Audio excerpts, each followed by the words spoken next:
Hello students, welcome to my YouTube channel. आज class 12th physics के chapter current electricity के 10वें lecture में आज हम पढ़ेंगे मीटर ब्रिज, जिसे कि हम स्लाइड वायर ब्रिज यानी मीटर सेतु या सर्पण तार सेतु कहते हैं। इसके बारे में पढ़ेंगे, जिसमें सिद्धांत, कार्यविधि, सुग्राह्यता तथा इसके कुछ महत्वपूर्ण आंकिक प्रश्न। तो मीटर सेतु है क्या? मीटर सेतु व्हीटस्टोन सेतु के सिद्धांत पर आधारित है। व्हीटस्टोन सेतु के सिद्धांत पर आधारित है। यह एक ऐसा सुग्राही यंत्र या उपकरण है जो किसी चालक तार का प्रतिरोध ज्ञात करने के लिए प्रयुक्त किया जाता है, मतलब कि अज्ञात प्रतिरोध।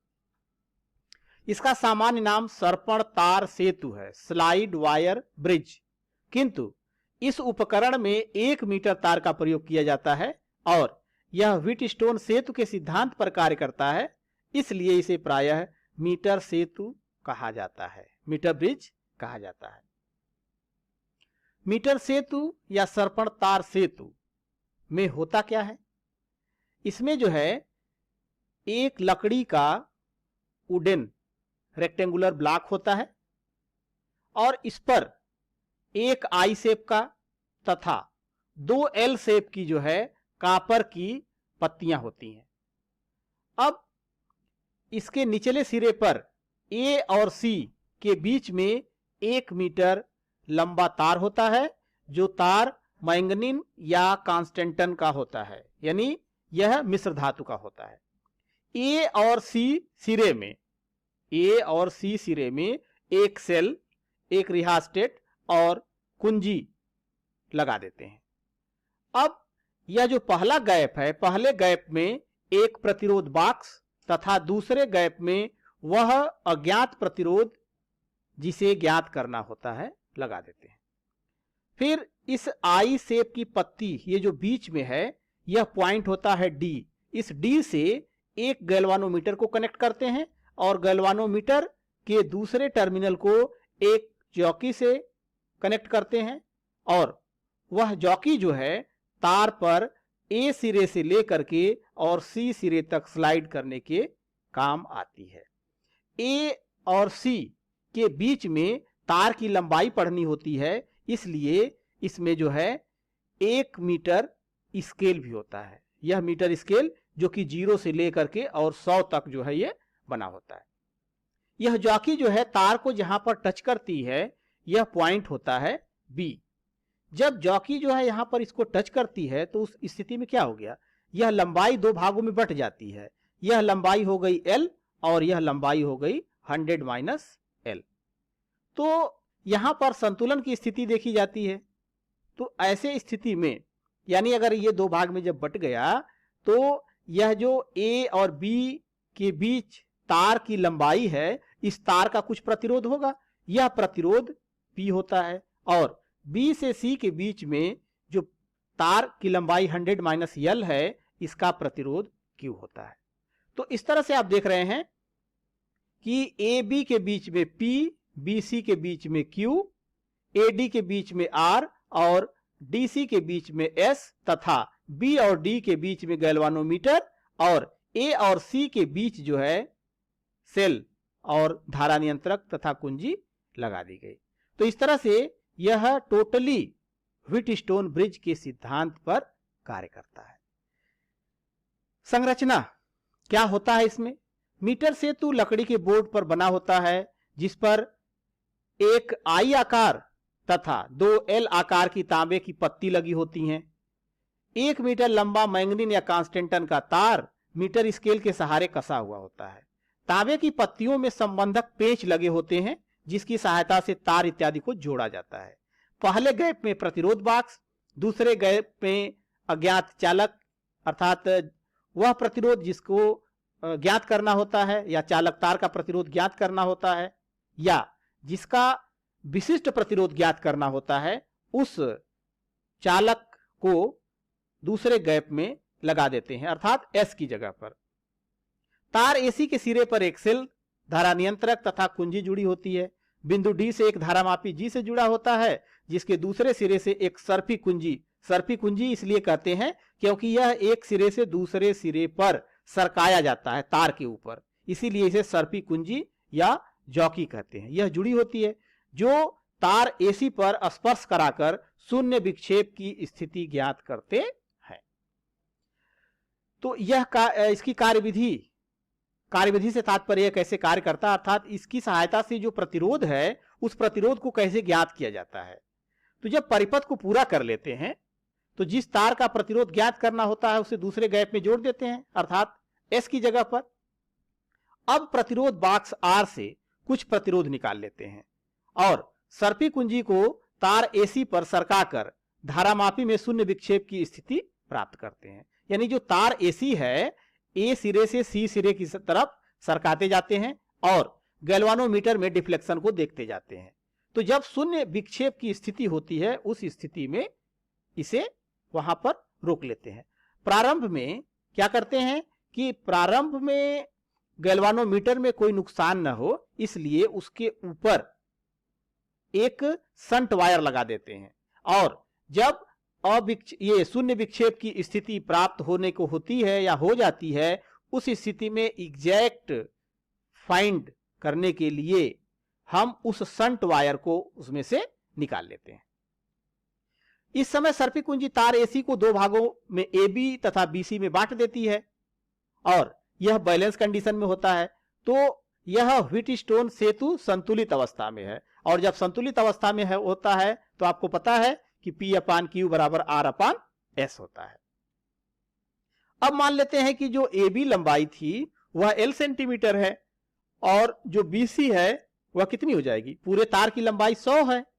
तो जब पूरे तार की लंबाई 100 है तो उसमें से L निकल गया, तो यानी दूसरे खंड की लंबाई BC 100 माइनस L सेंटीमीटर होगी। यदि तार का विशिष्ट प्रतिरोध रो हो तो जो तार L लंबाई का है और 100 माइनस L लंबाई का है उसका प्रतिरोध कितना होगा।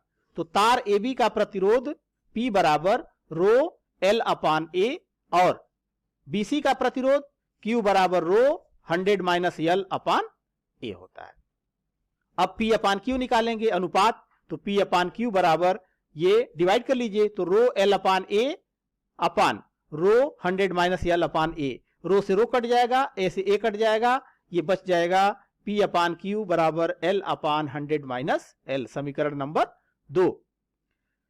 समीकरण 1 और 2 से ऊपर क्या था, P/Q बराबर R/S और यहां से P/Q मिल गया L/100 माइनस L, अर्थात R/S बराबर L/100 माइनस L, अर्थात S की जो वैल्यू है यह 100 minus L/L into capital R, यानी कैपिटल R क्या है, प्रतिरोध बॉक्स से निकाला गया प्रतिरोध है। तो इस तरह से S का मान हम इसमें से ज्ञात कर सकते हैं। अब R के भिन्न भिन्न मानों के लिए अज्ञात प्रतिरोध S का मान ज्ञात करके और उसका मध्य मान निकाल लेते हैं। R तथा S के स्थानों को आपस में बदलकर प्रयोग को दोहराते हैं, यानी प्रतिरोध बॉक्स की जगह पर अज्ञात प्रतिरोध को और अज्ञात प्रतिरोध की जगह पर प्रतिरोध बॉक्स, दोनों को आपस में इंटरचेंज कर देते हैं और मध्यमान लेकर के फिर S का मान ज्ञात करते हैं। अब जो है तार का विशिष्ट प्रतिरोध कैसे ज्ञात करेंगे, तो तार के विशिष्ट प्रतिरोध के लिए जो प्रतिरोध तार है अर्थात चालक तार जिसे कि दूसरे गैप में रखा गया था S के जगह पर, तो प्रतिरोध तार की लंबाई अगर L है, तार का व्यास माप लीजिए और चालक तार का विशिष्ट प्रतिरोध ज्ञात कर लेते हैं। तो कैसे ज्ञात करेंगे, रो बराबर प्रतिरोध गुणे क्रॉस सेक्शन एरिया बटा लंबाई, तो S इंटू ए हो गया cross section area pi R square upon L। लेकिन यहां पर ज्यादातर हम क्या ज्ञात करते हैं, तार का जो व्यास ज्ञात करते हैं, तो इसको हम व्यास के टर्म में ही कर लें। तो अगर व्यास के टर्म में करते हैं तो R बराबर होता है D/2, तो R स्क्वायर की जगह पर हो जाएगा D²/4, यानी S into pi D square और नीचे आ गया 4L। L को मापते समय इस बात का ध्यान रखना होता है कि दोनों संबंधक पेंच के बीच में तार को कसा गया है सिर्फ उतनी ही लंबाई को मापा जाता है। उसमें जो पेंच से बाहर है या कई फेरे पेंच में आपने घुमा करके लगाया है, तो खोलने के बाद पेंच में एक सिरे से दूसरे सिरे तक जो तार की लंबाई होती है सिर्फ वही लंबाई मेजर की जाती है। और इस लंबाई को मेजर करने के लिए चूंकि तार को हम प्रतिरोध के रूप में यानी थोड़ा सा टेढ़ा बना करके रखते हैं, तो जब टेढ़ा बना करके रखते हैं तो जब हम उसे मीटर स्केल से नापेंगे तो एग्जैक्ट लंबाई उसकी हमें प्राप्त नहीं हो पाती है। इसलिए एक धागा लेंगे और जैसे जैसे वह मुड़ा हुआ है वैसे वैसे पेंसिल या पेन की सहायता से धागे को जो है उसके ऊपर से रोल कराते हुए और ले जाते हैं। फिर उस धागे को सीधा करके और मीटर स्केल के ऊपर रख करके एग्जैक्ट लंबाई ज्ञात कर लेते हैं। तो इस तरह से एल जब निकल जाएगा तो रो का मान आ जाएगा। अब इस एल का मान अगर हम सेंटीमीटर में और डी का मान सेंटीमीटर में रखते हैं तो जो रो का मान आएगा वह ओम इंटू सेंटीमीटर में आएगा, और अगर डी को और एल को अगर मीटर में रखते हैं तो रो का जो मान आएगा ओम इंटू मीटर में आएगा। अब इस एक्सपेरिमेंट में कह लीजिए या इसके मीटर ब्रिज को परफॉर्म करने में क्या क्या सावधानियां रखनी होंगी या इसमें क्या त्रुटियां होती हैं और उनको कैसे उसका निराकरण किया जाता है। तो पहला तो यह है कि तार के दोनों सिरों पर तांबे की पत्तियों तथा टांकों के प्रतिरोधों को गणना में नहीं लिया जाता है, जिसे अंत्य प्रतिरोध कहते हैं, जिसे जो है अंत्य प्रतिरोध कहते हैं यानी इंड रेजिस्टेंस। क्योंकि और यही कारण होता है कि तांबे की पत्तियों को जो है वह मोटा बनाया जाता है, मोटा बनाने से उसका प्रतिरोध जो है वह कम हो जाता है। मीटर पैमाने के सिरे का ठीक शून्य पर न होने से लंबाइयों का मापन बिल्कुल सही नहीं होता है। जैसे कभी कभी होता है कि मीटर स्केल में तार स्टार्टिंग से लेकर के मतलब कि 0 से स्टार्ट होना चाहिए तो यह 0 से न होकर के 1 मिलीमीटर या 2 मिलीमीटर आगे या पीछे होता है, इसलिए भी कभी कभी जो है यह लंबाई का जो मापन है वह एग्जैक्ट नहीं आता है। प्रतिरोध बाक्स से उचित प्रतिरोध न निकालने पर शून्य विक्षेप की स्थिति तार के मध्य ना मिलना। जैसे यह इसमें देखा जाता है कि जो विक्षेप की स्थिति है वह तार के मध्य में आनी चाहिए। अगर तार के मध्य में आती है तो प्रतिशत त्रुटि बहुत ही कम होगी, लेकिन अगर वह किसी एक सिरे पर मिलती है तो जो प्रतिशत त्रुटि होगी वह अधिक होगी। तो प्रतिशत त्रुटि कम मिले अर्थात हमारे एक्सपेरिमेंट में एग्जैक्टनेस आए, इसके लिए क्या करते हैं, इसके लिए हम उसमें से ऐसा प्रतिरोध निकालते हैं कि हमें जो नल डिफ्लेक्शन है वह तार के बीचों बीच मिले। तार में अधिक देर तक धारा प्रवाहित होने से तार गर्म हो जाता है, जिसके कारण तार का प्रतिरोध बढ़ जाता है। इसलिए रुक रुक करके उसमें धारा का प्रवाह कराना चाहिए। सर्पी कुंजी को तार पर रगड़ कर नहीं चलाना चाहिए, अन्यथा तार की मोटाई प्रत्येक स्थान पर समान नहीं होगी। जबकि यह कॉन्सेप्ट है कि तार जो है हर जगह पर तार का जो अनुप्रस्थ काट का क्षेत्रफल है वह तार के हर बिंदु पर समान होना चाहिए, बराबर होना चाहिए। तो अगर सर्पी कुंजी को रगड़ करके चलाएंगे तो कहीं पर हो सकता है कि तार की मोटाई कम हो जाए और कहीं पर तार का मोटाई जो है बराबर होगी। तो जहां पे तार की मोटाई कम हो जाएगी उस पर्टिकुलर पोर्शन पर प्रतिरोध क्या होगा, बढ़ जाएगा, अर्थात उस तार का प्रतिरोध जो है एकांक लंबाई का वह समान नहीं होगा।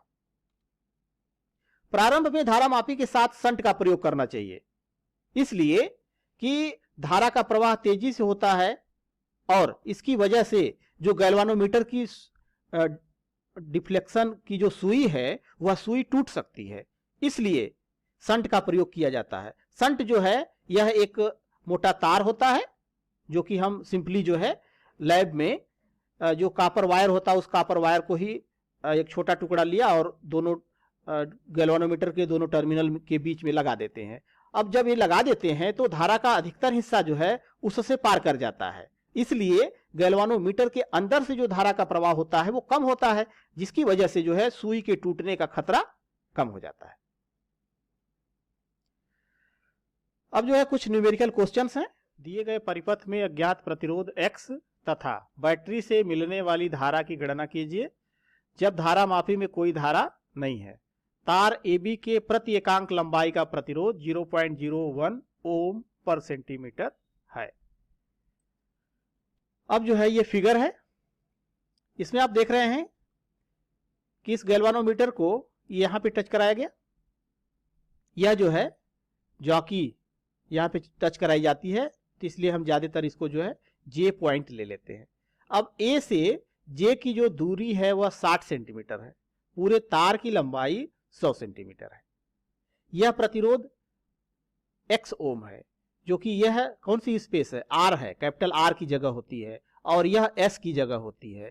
इसका जो प्रतिरोध होगा यहां पर यह P होगा, और इस हिस्से का जो प्रतिरोध होगा वह Q होगा। तो अब इसमें क्या क्या दिया है, पहले तो यह कह रहा है कि धारा मापी में कोई धारा नहीं है, मतलब कि कोई विक्षेप नहीं है। तो जब कोई धारा नहीं है तो इसका मतलब कोई विक्षेप नहीं है, अर्थात यह संतुलन की अवस्था में है। तो यह संतुलित व्हीटस्टोन सेतु हुआ। तो इस सिद्धांत से क्या होगा, P अपान Q, तो P अपान Q बराबर L अपान 100 माइनस L होता है। L के जगह पर ये 60 सेंटीमीटर, तो 60 बटा 100 माइनस 60, तो ये ऊपर हो गया 60 और नीचे हो गया 40, 0 से 0 कट गया, 2 दूना 4, 2 तिहाई 6, 3 बटा 2। तो यानी P अपान Q का मान मिल गया हमें 3 बटा 2। अब जो है R अपान S बराबर क्या होगा, तो R का मान क्या है, इस फिगर से आपने देखा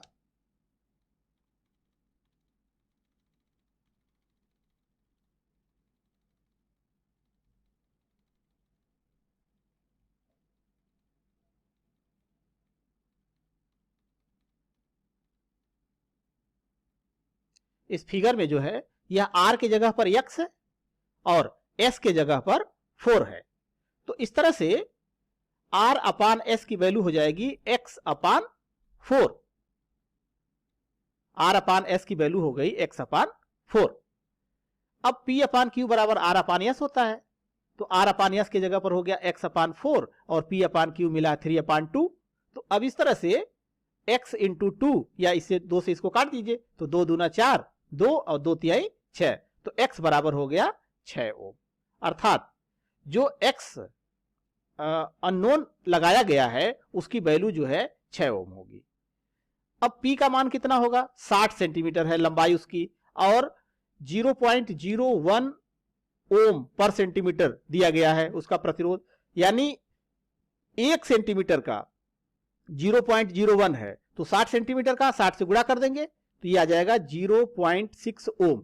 इसी तरह से Q बराबर जो दूसरी लंबाई है 100 माइनस L, तो 100 माइनस L क्या है, 40 है, तो 40 गुणे 0.01 तो यह आ जाएगा 0.4। अब जो है मीटर सेतु के प्रतिरोधों का तुल्य प्रतिरोध, जैसा कि मीटर सेतु आपको पता है कि यह व्हीटस्टोन ब्रिज पर जो है आधारित है, तो व्हीटस्टोन ब्रिज में जो आपने R इक्विवेलेंट निकाला था बैलेंस कंडीशन में, वह क्या होता है, ऊपर वाले प्रतिरोध का प्रोडक्ट यानी P plus Q into R plus S upon total P plus Q plus R plus S। तो यहां से P का मान 0.6, यहां से वैल्यू, और Q का मान 0.4, R का मान 6 और S का मान 4, यह वैल्यू पुट कर देंगे। तो अब ये ऊपर मिल गया 6 4 10 यानी 1 हो गया, और यह 6 4 10 हो गया, और नीचे 6 4 10 मतलब कि 1.0 तो 1, और ये 6 4 10 1 11, तो ये टोटल वैल्यू हमें मिल गई 10/11 ओम। तो R इक्विवेलेंट का मान हो गया 10/11 ओम। तो परिपथ में बहने वाली धारा कितनी होगी, I बराबर V अपान R इक्विवेलेंट। V का मान उसमें लगाया गया है 5 वोल्ट, तो 5 बटा ये 10/11, तो ये उल्टा हो जाएगा 11/10, 11/10, तो 5 दूना 10, 2 नीचे आ गया, अब इसको कट कर देंगे तो 5.5 एम्पियर। दूसरा क्वेश्चन है कि दर्शाए गए चित्र में मीटर ब्रिज के तार की लंबाई 100 सेंटीमीटर है। ये A से B की जो लंबाई है यह जो है 100 सेंटीमीटर है। जब AJ बराबर 60 सेंटीमीटर, A से J तक यहां की जो दूरी है यह 60 सेंटीमीटर, तो धारा मापी में विक्षेप नहीं होता है। तो R का मान ज्ञात कीजिए। ये जो R है इस R का मान ज्ञात करना है। तो क्या क्या दिया गया है कि तार की लंबाई AB 100 सेंटीमीटर है, AB 100 सेंटीमीटर है, और AJ जो है 60 सेंटीमीटर है, तो JB कितना होगा, JB बराबर 100 माइनस 60 यानी 40 सेंटीमीटर होगा। अब ए जे और जे बी यह पी अपान क्यू का अनुपात होगा, तो पी अपान क्यू बराबर 60/40, 0 0 कट गया, 2 दूना 4, 2 3 6, 3/2 आ गया। इसी तरह से ऊपर की वैल्यू ये आर होता है और ये एस होता है, तो आर अपान एस बराबर हो गया 10/r, ये अननोन वैल्यू है आर। तो और यह जो है उसका ये वैल्यू दी गई है उसकी जो अननोन रेजिस्टेंस लगाया गया होता है एस, उसकी जगह पर ये आर दिया गया है। तो इस तरह से अब ये कह रहा है कि धारामापी में विक्षेप नहीं है, तो जब धारामापी में विक्षेप नहीं होता है तो सेतु जो है संतुलन अवस्था में होगा। जब संतुलित अवस्था में होगा उस स्थिति में क्या होगा कि P अपान क्यू बराबर R बटा S होगा। P अपान क्यू का मान यहां से मिला 3/2 और R अपान S का मान मिला यहां से 10/R। अब इसे सिंप्लीफाई करेंगे तो R बराबर क्या हो जाएगा 2 × 10/3, तो 10 दूना 20/3, यानी इसका प्रतिरोध हो जाएगा 20/3 ओम। एक दिए गए तार का प्रतिरोध मीटर सेतु से ज्ञात करने के लिए बाएं ओर के रिक्त स्थान में लगे प्रतिरोध बॉक्स में से 2 ओम प्रतिरोध लेने पर शून्य विक्षेप स्थिति 40 सेंटीमीटर पर मिलती है। तार का प्रतिरोध क्या है? अगर 60 सेंटीमीटर पर शून्य विक्षेप स्थिति प्राप्त करना है तो उसके लिए प्रतिरोध बॉक्स से कितने ओम के प्रतिरोध लेने पड़ेंगे? तो आर दिया गया है 2 ओम और एल दिया गया है 40 सेंटीमीटर, तो P अपान क्यू बराबर L अपान 100 माइनस एल, तो L का मान 40 और 100 माइनस एल 100 माइनस 40, तो ये हो गया 40/60, 0 0 कट गया, 2 दूना 4, 2 3 6, 2/3। P अपान क्यू बराबर 2/3 मिल गया। अब R अपान S कितना होगा? तो R अपान S बराबर 2 R के जगह पर और S अननोन है, फाइंड करना है, तो हमने मान लिया कि X है।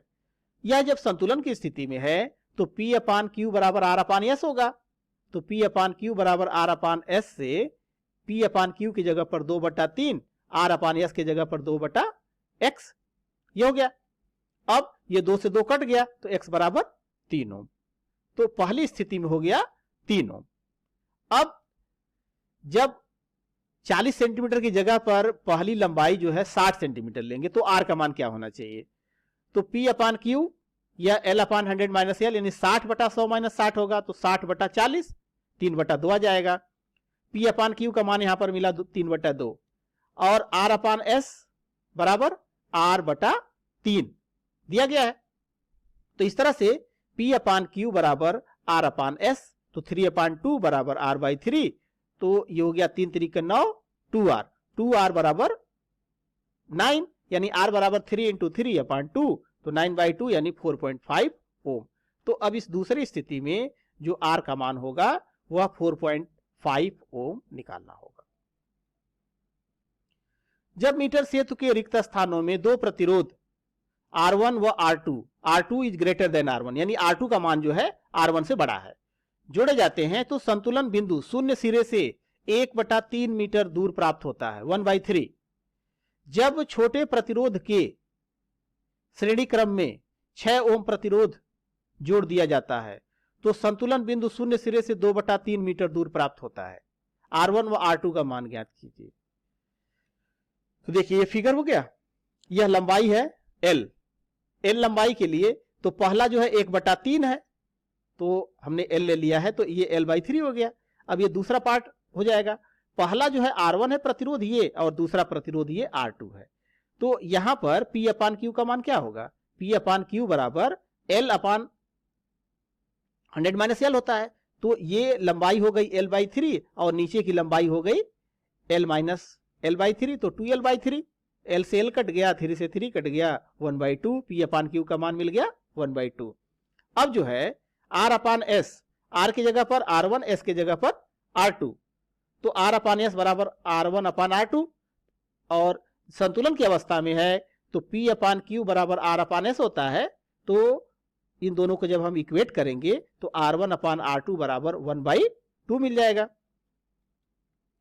दूसरी स्थिति में R1 में 6 ओम का प्रतिरोध श्रेणी क्रम में जोड़ दिया जाता है, ये जो R1 था इसमें जो है 6 ओम का प्रतिरोध जोड़ दिया जाता है। इस स्थिति में यह लंबाई जो है जो प्रारंभिक शून्य से मिलती है यह 2l/3 मिलती है, यानी 2/3 मीटर दिया है तो 2/3 हो गया। अब ये पूरी लंबाई जो है यह l में से घटा देंगे, तो अगर हम 2/3 मीटर लेते हैं तो यह 100 में से घटाएंगे तो यह 1/3 मीटर आ जाएगा। अब P/Q जो है ये हो गया लंबाई 2l/3 और नीचे की लंबाई l-2l/3, तो इस तरह से ये 2/1 आ गया। अब P/Q बराबर 2/1 मिला। R/S बराबर R के जगह पर क्या मिला, यहाँ पे R1 + 6 है और ये R2, तो अब इन दोनों को जब हम बराबर करेंगे तो R1 + 6/R2 बराबर 2/1 मिलेगा। ये हमने समीकरण बना दिया, समीकरण नंबर 6।